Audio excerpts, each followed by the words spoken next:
La primera es la víctima. El corazón con agujeritos tiene. El mundo en contra de ella. Ya los vamos a profundizar, ¿no? El avestruz, el que esconde la cabeza. El gladiador, el que se pelea con todos y con todo. Está en contra del universo. No, el universo no está en contra de él, sino él está en contra del universo. Y el líder, que es el que vos mencionabas al inicio. Es el que se hace responsable de su vida. Esos son los cuatro que podemos. Son los cuatro bases. Ahora, uno después puede tener combinación o puede en un ámbito tener, en relación a una persona, tener un estado mental, en el trabajo otro estado mental, con mis amigos otro estado mental, porque va a depender de cómo estoy enfrentando las circunstancias, cómo me paro ante ciertas circunstancias. Ahora estaría bueno que podamos entender cómo es el estado, cuál es la reacción, cuál es la emoción, cuál es la mentalidad que tiene cada estado, ¿no? Entonces podríamos hablar un poco, en este caso, de víctima, cómo reacciona, qué es lo que siente, qué es lo que piensa, ¿sí? Generalmente es una persona que no tiene la capacidad de poder hacerse cargo, va a poner eso afuera, ¿sí? La responsabilidad la va a poner afuera, es culpa de, no puedo. También en esto es buenísimo marcarle a la gente que escucharnos, la verbalización es un muy buen dato, porque en esa conversación, en ese diálogo, en esa expresión, vamos a encontrar probablemente la información de que en qué estado estamos, ¿sí?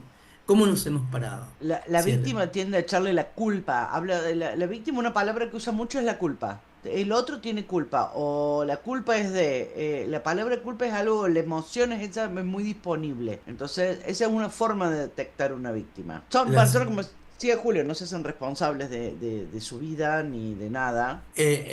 Cuando hablas de emociones, bueno, entender que las emociones predominantes es la impotencia, la queja, la frustración, esos estados que por momentos no le permiten avanzar, lo dejan ahí, en el estado víctima, ¿no? En el estado sin poder ni siquiera proyectar un avance. No, Es un no, porque paralizante.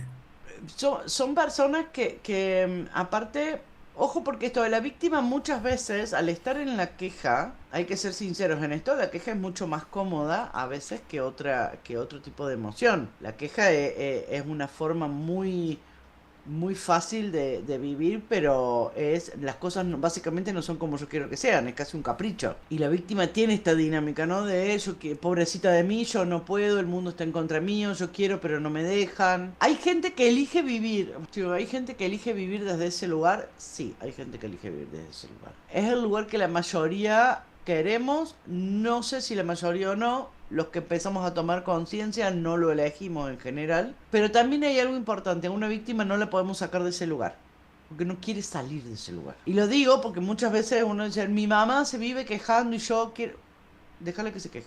No es tu obligación ni tu responsabilidad sacarla de ese lugar. Ahí está lo que decimos que es bueno observar y escuchar, entender para qué es necesario que la persona, porque al no querer salir hay una necesidad, ese estado de víctima cumple una función en su Sí. historia de vida, ¿sí?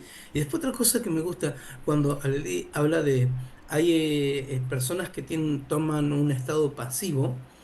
Acá podemos decir que tenemos dos reacciones, ¿no? Sí, reacciones. La persona que está en la queja, que eso lo podemos poner como un estado activo, y la pasividad es la que entra en una dependencia.